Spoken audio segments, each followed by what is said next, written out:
Yeah, so we hear all the time that we should regulate marijuana like alcohol. There's actually some congressional legislation that's titled Regulate Marijuana Like Alcohol. That can sound great depending where you live.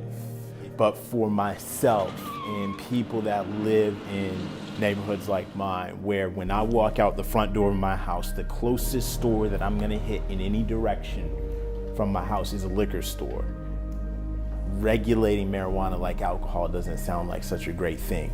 And that's how I really got involved in this. I tell people if I go a little past that liquor store, maybe to a convenience store, the store is so plastered with advertisements for Newport, for alcohol, for the lottery.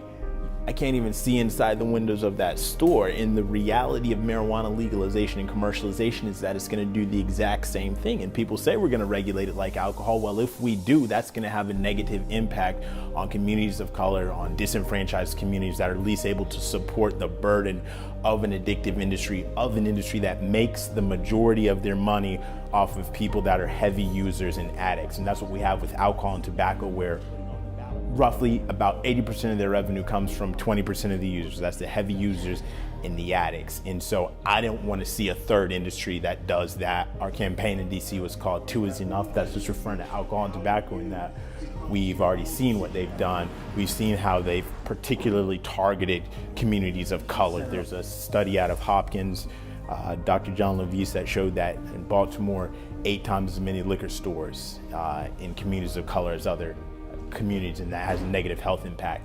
And my question is, why would we want to repeat mistakes of the past?